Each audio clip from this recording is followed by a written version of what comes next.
Someone help me, which Battle Pass weapons should I get? I already have Serpent Spine, Deathmatch, and Sac Jade R1s. Should we do a Battle Pass weapon tier list? It's been a while. This was the last one we made. I think I kind of want to change the way I do it. Because some weapons have refines that matter and some have refines that don't. So, like, first we can get the no out of the way. Alright? Talking Stick is ass. You should never get Talking Stick. The one advantage that Talking Stick has over Serpent Spine is that you don't have to wait for it. And now that Siege and Onslaught doesn't allow you to pre-stack, really, you only start with 2 stacks of Serpent Spine instead of 5. But the thing is, 2-stack Serpent Spine is kind of just as good as Talking Stick already. Talking Stick just fucking sucks. In order for Talking Stick to be good, you would need to reliably be able to get everything out of it, right?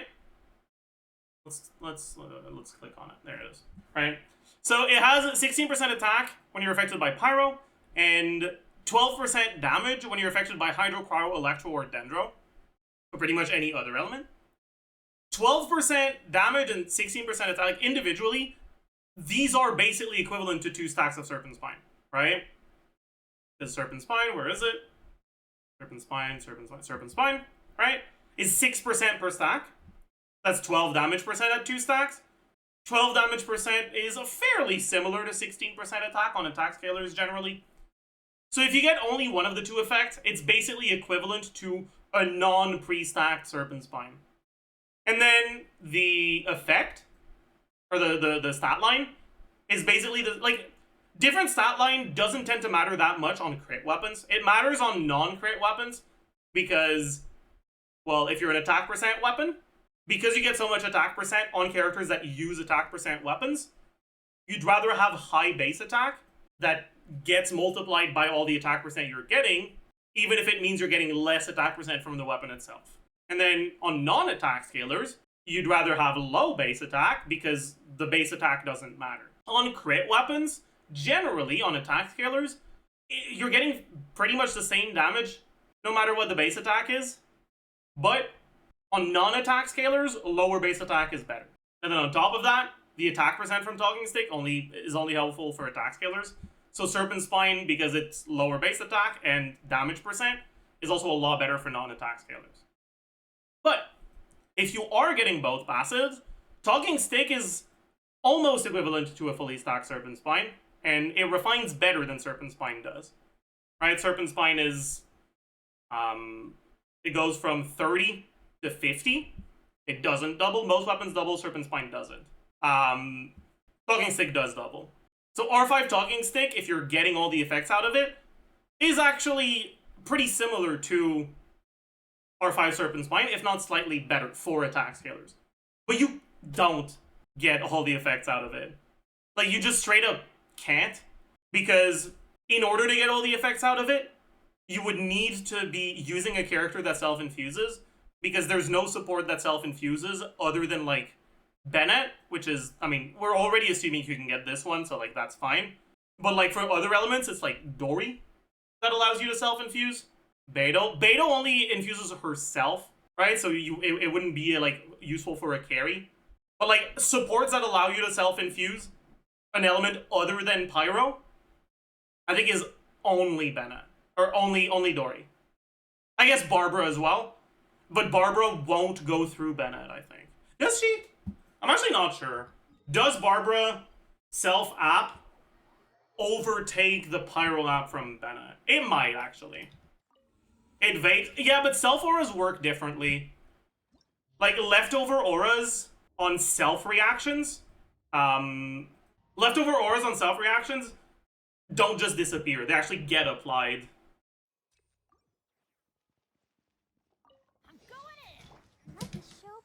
Okay, so we're Pyro. Yeah, okay, so we do get a Hydro Aura here. Okay, well, there it is, yeah. So it does work with Barbara, I guess.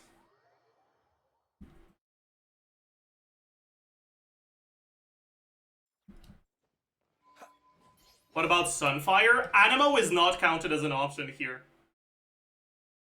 But also, I don't think Anemo's gonna even work. Because Swirl is not a... Like, Swirl is always a reverse side reaction, basically. Maybe it would work if you swap into the character and you get hit with Animo before Pyro. But Jean doesn't get through Bennett and doesn't flicker aura. Animo is not an aura. It is, actually. If you use Gene Burst... Actually have Gene on this account, bet. Gene Burst is one of the very few things in the game that can actually apply an Animo aura. Like you can see, it actually applies an Animo aura. So if this worked, but yeah. But the Animo aura that gets applied, because Animo is always a reverse side reaction, does not go through Bennett. And because their application speed is the same, then you will never end up with an Animo aura on a Sunfire team. But yeah, so you would need a carry that self-applies element for Talking Stick to be good. And you would need that carry to want to be played with Bennett. And even then, it's like similar to Serpent Spine, not really better. So it's basically not worth taking, right? Because at best, it will be basically a side grade on a future character that doesn't exist. Okay, I think Black Sword goes a no as well. At this point, I don't think anyone wants Black Sword. The biggest problem with Black Sword is that the sword options that exist are just so fucking good. Like, 40 damage percent isn't bad at R5, right? But it only applies to normal and charge attacks, so it already restricts things. It's a crit rate weapon, so it restricts things a bit more as well. It's not low base attack, so it's not going to be amazing on non-attack scalers. Craftable attack, or craftable swords for attack scalers are great. Eshu exists. It's just cooked as hell, basically. Skirk. You can use this for Skirk. But if I remember correctly, it's like R5 Black Sword is like barely better than Finale. And then if you burst a single time, it's way worse. And it's also hard not to overcap crit. Does a heal mess with Client's Bond of Life? No. Healing is converted to more Bond of Life on Client. But this is not enough healing to get to a breakpoint where you can do 2 E's instead of, or 2 normal attacks instead of 3. So it basically just doesn't interact. If the healing was 500%, or like 1000%, this could actually be pretty good on Client. Because you could do like N1E and 3E and 3E and 3E and 1E. Or maybe you could even get like a double E in at some point. Is it not enough with Farina? So, in order for this to get to a breakpoint on Client, right, it needs to be 30% of her HP. Because each stack of her thing is 35. And she only does the good lunge from skill when you have 100 or more. So, by default, it takes 3. But if you get 2, that's 70. So you need at least 30 from the healing for it to get to a breakpoint. How much HP is your client gonna have? Right, her base HP is basically 13k. Generally, let's say you're on a good client build, you only have like 2 HP percent rolls, 1 or 2 flat HP roll, right? Relatively low amount of HP. It's gonna be around 19k. So you basically need to be healing about 6k from the Black Sword proc for it to matter. Even assuming max Bond of Life, 30% healing bonus, what, 5,700? Your client would need to have 4,400 attack for an R5 Black Sword to actually allow you to N2E when it procs instead of N3E. Basically, it's not happening. Especially because you don't want to have this much attack on client. Because there's a good part of her kit that stops scaling with attack if you go past 3,000. Right, her Ascension passive just stops improving from attack after 3,000. It's not 3k, it's 1.8k. The damage is 1.8k with plus all your multipliers. But the amount of attack to get there is 3k. Anyways, Black Sword, I think, is just never really worth getting at this point. Solar Pearl, also, just never really worth getting. I mean, is there a world where Solar Pearl wouldn't be dog shit? Honestly, there is. Like, right now, it's bad on everyone. But, like, if we ever get a catalyst that's like dealing mainly front-loaded scalar burst damage, this could be useful. We have no frown, and we have no smile. And it would go in no smile. But like, if they made a character like Flynn's, where the mini burst was burst damage instead of lunar damage, Solar Pearl would be very good on them, right? Like, much better than Widsith.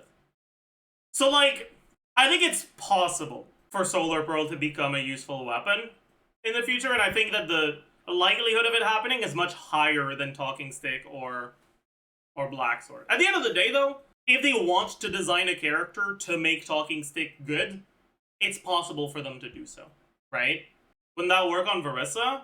Verissa doesn't do normal attacks, and also her burst is not burst damage, it's plunge damage. It kind of feels like it should, because like the charge attack that makes you up doesn't happen from a hold, it happens from a tap of your attack. So it kind of feels like a normal attack. And then the burst is obviously, I mean, it's an elemental burst, so obviously it should scale with burst damage, right, Klugi? So like, I wouldn't blame a more casual player for thinking this would work on Verissa, but it does not. It does not. Are there any other weapons that I think are like never worth it? I think Viridescent Hunt kind of died. Honestly. I still think Viridescent Hunt is pretty good in Abyss, but Abyss just isn't content that matters anymore. Hunt died with Shop. No. Like, you know, like 3 Abysses ago, or 4 Abysses ago? Last time we had Yumkasaur in Abyss. Right? When it was like 3 Yumkasaurs followed by the Mountain King. Right? That first wave of 3 Yumkasaurs with Overload teams felt so bad because you just fucking overload them away from each other. But Overload teams were pretty good against that side of the Abyss. And so just putting Fischl on Viridescent Hunt made my clears reliably like 5 to 6 seconds faster. Now that it's mostly about IT, I just don't think it's that good anymore. Next is Scions of the Blazing Sun. This is kind of an interesting one, I think. Did I say IT? I meant Sigil Onslaught. You know what I meant. Whatever. I think the thing with Scions of the Blazing Suns is that craftable options are fairly strong, but the passive on Scion of the Blazing Sun is very good, which means that at R1, it's kind of just as good, if not worse, than your craftables. But at R5, it's like solidly in the lead. But also, it kind of sucks in multi-wave, but I guess that doesn't matter for Sigil Onslaught. Wait, I'm actually kind of curious. If you hit the Heartseer arrows onto the Fatui guy before he shields up, does the debuff carry over? Because, like, Vivi doesn't. I wonder if this does. Isn't it worse than Slingshot? No, it's not. I mean, it's worse than Slingshot on characters that don't do charge attacks, because this is a charge attack, though. Is this good on Chaska? Yeah. Especially because Chaska already sucks in AoE, so the fact that this sometimes works kind of poorly in AoE doesn't really matter. And also, it's low substat, so the fact that its crit rate isn't that bad. It's not. It's a bit easier not to overcap despite crit rate weapon. I think we can remove the E tier, actually. Yeah, I think it goes here. At R1, it's not really giving you anything. At R5, it's like, it's something you will see yourself using on charge attack users. But is it worth 5 patches of Battle Pass? Probably not, unless you already have the stuff above it. Alright, next is, I guess, Serpent Spine. Serpent Spine's pretty good. It's not as good as it used to be, I think. Because Sigil Onslaught doesn't allow you to pre-stack it. But it's also not as bad as people make it out to be. Because, like, sure, you can't pre-stack it, but you can still stack it a little bit from the, like, timer ticking down in Sigil Onslaught. And you basically start with 2 stacks, not with 0. And also, yeah, that's a good point, Limbo. For people that are too lazy to pre-stack it, it's just straight up better in Sigil Onslaught than in Abyss. Because one, you're half forced to pre-stack it from the timer ticking down at the start, and two, the fight lasts a really long time. So even if you don't pre-stack it, you end up with full stacks of it. Like, stacks stay even if you swap out, right? Like, you're guaranteed to start with one stack, and you can start with two if you want, right? Like, you get your first stack, and you can, like, do this if you want, and pick up your second stack, and then end up with your third stack as well. But yeah, by the way, stack generation timer keeps running in the background. So as long as you swap back to your Serpent Spine character, right as the stack is about to generate, you get it.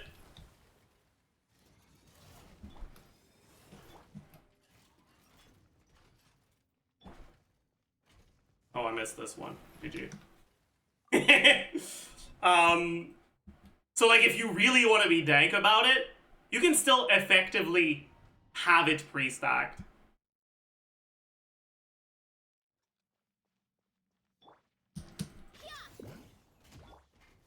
Burn it down. Final warning. Farewell. Full throttle. Yeah, whatever. Incinerate.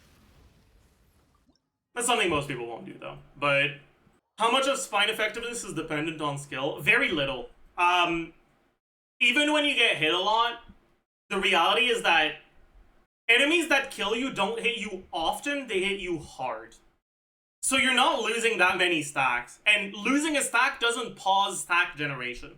So like, if you get hit 3 times during your uptime, you're still basically net neutral on your stack generation. But yeah. So generally, you're kind of just vibing. Limbo asks if you don't think refines on Serpent Spine are worth it. I don't think they are. Like, they're not bad, but they're some of the worst refines on the Battle Pass. You get 20 damage percent from all the refines. But it's conditional 20, right? Because each stack is 4%. Each stack that you don't have is 4% less. So, like, in practice, it's generally around 15 average. And, like, yeah, that's not very good. Refines on Serpent Spine aren't bad because Serpent Spine is one of the better weapons. So you are more likely to be using it. And refines on a weapon you use are better than refines on a weapon you don't use. But I don't think you should be focusing on refines for it.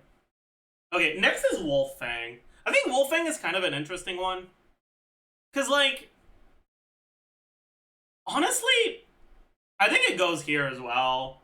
It's better than Scion of the Blazing Sun.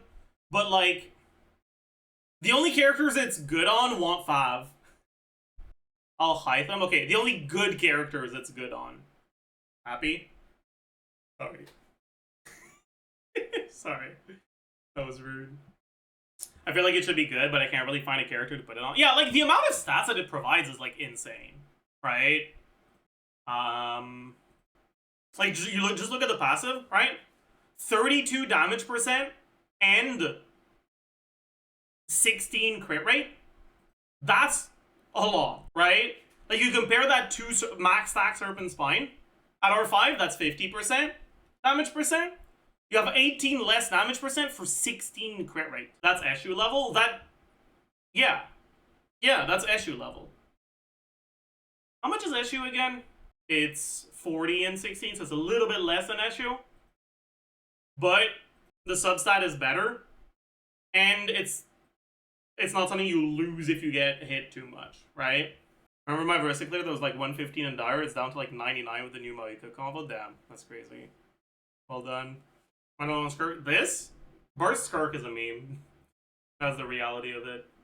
Anyways. Well, the amount of stats provided by Wolf-Fang is really good.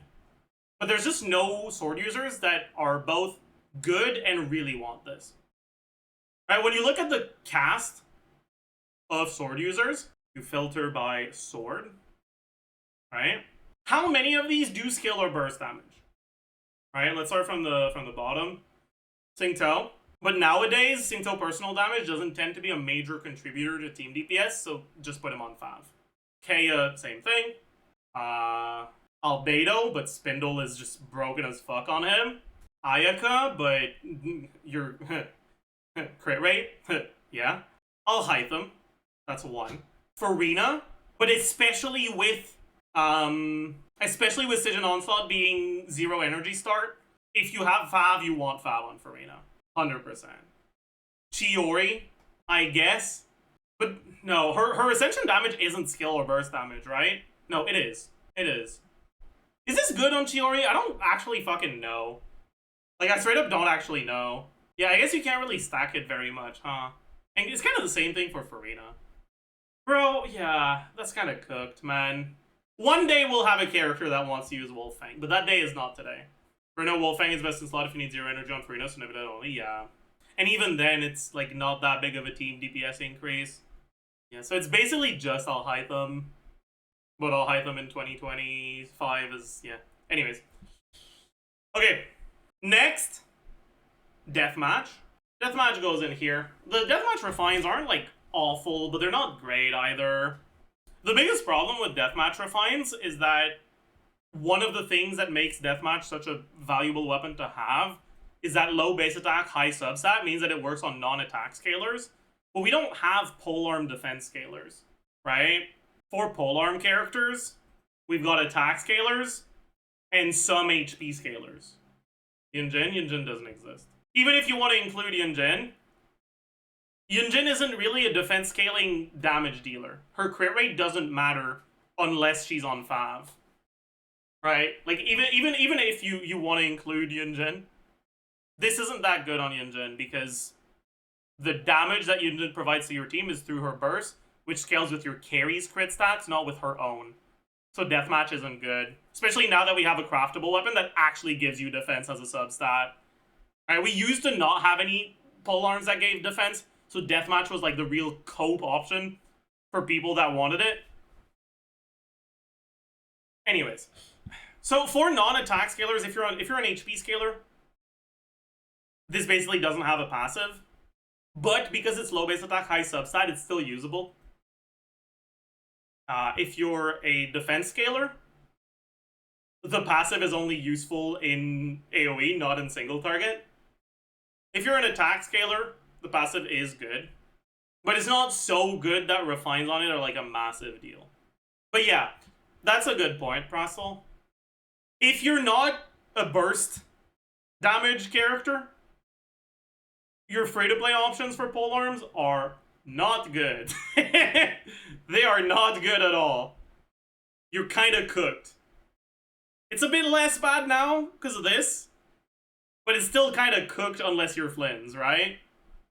And like, honestly, this is just another flavor of catch, right? Because it's still buffing his burst damage. It's just not a burst damage tag. But it's kind of just the same thing, really. You know, I wonder if catch gave attack instead of damage percent, like attack that only matters for burst instead of damage percent, would it be better than Shovel on Flynn's? Probably, right? Even if it's an ER weapon, it probably still would be better. You'd go catch ER Sands and do the 3 burst rotation. Would be goated on Inefa? No, because Inefa's Lunar Charge damage isn't from her burst. It's from an Ascension passive.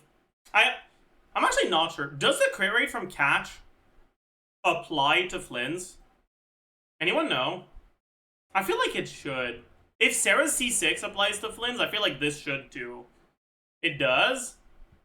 So like it still has the elemental burst tag and the electro tag. It's just that it doesn't have it just doesn't get increased by damage percent. But like tag specific buffs still work. So this still works. The electro crit damage from Sarah still works. Sarah C6 now has a special text for Lunar Charge. Does it? I didn't know that. No, it doesn't. Bro fucking lied. Nice. Ballad of the Fjords. Okay, chat. My thoughts on Ballad of the... I think Ballad of the Fjords, in my mind, kind of got worse with time. Because something that I've realized by now is that characters that actively want EM generally get enough EM to get into, like, really high saturation territory, which makes refinements on this weapon not that good. Like, you look on Flynn's, for example, right? Flynn's gets 160 EM from his shit, 6% of like 2400 from Inefa. like 2200, whatever. Like 220 from Sucrose, 80 from Ino, 80 from his set, 120 from the support set, 80 from substats or some shit. Right, you're starting at like almost 900 EM, right? And then your EM multiplier is gonna be like,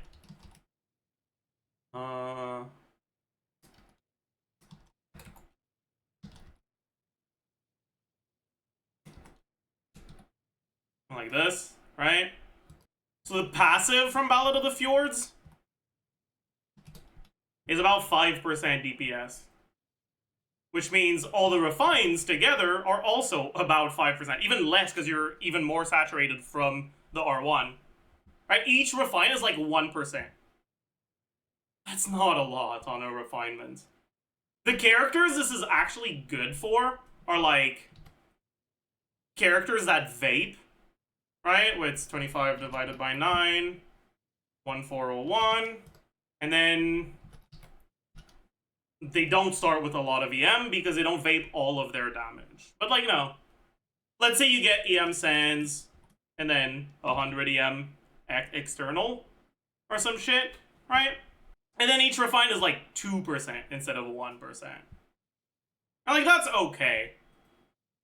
But it's not even like amazing. It's just, it's alright. So I think it goes in here.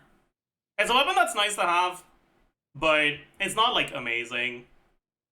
R5 Ballad helped my C2 Arlecchino do Dire Tulpa in the first Stygian. R1 Homa couldn't do it. R1 Homa should be better.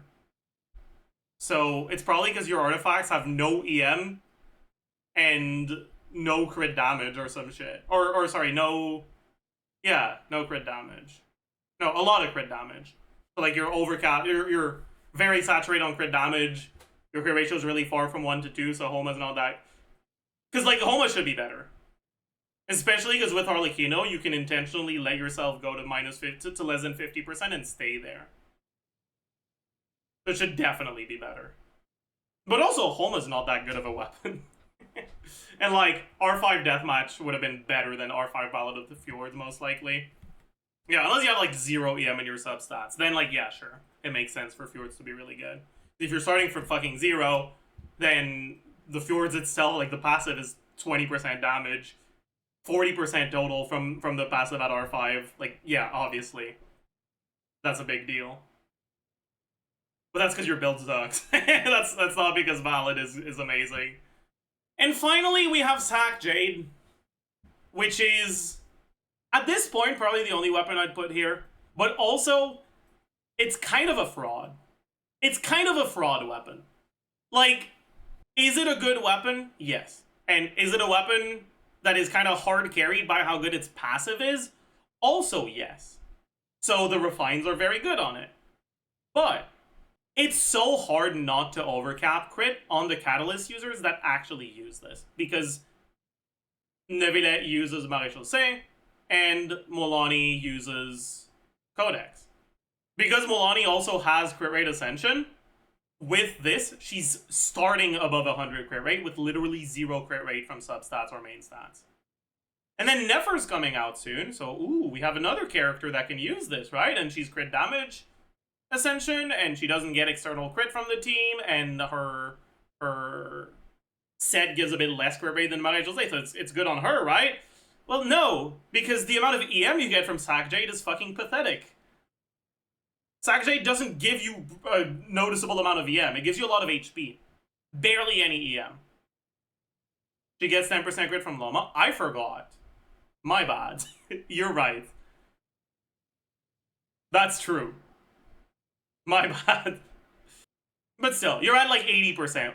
You're starting at 80% with this. You can still get 20% from substats, which isn't too bad. And also, it's not quite on the same level as Molani, but... EM subs on her aren't that much worse than crit. So, because that's one of the problems on like Neuvillette, for example, where if you get a lot of crit on like your Flower Feather Sands Goblet, your circlet is guaranteed to suck. Because in order not to overcap crit, your crit damage circlet can't roll crit rate, so what the fuck is it gonna roll? HP percent, but you're already pretty saturated. ER, does that really matter? Yeah. It's a little sus. But EM rolls on Nefer don't feel as bad. You can get something with like 7 crit rate, 40 EM, and you're pretty happy with that. And that doesn't like automatically already cap your ass. Anyways, when Sac Jade works, it's definitely the best Battle Pass weapon. But because it doesn't always work, it's kind of a fraud. At the end of the day, I'd say that if you have characters that specifically want one of these weapons, you should go for that weapon.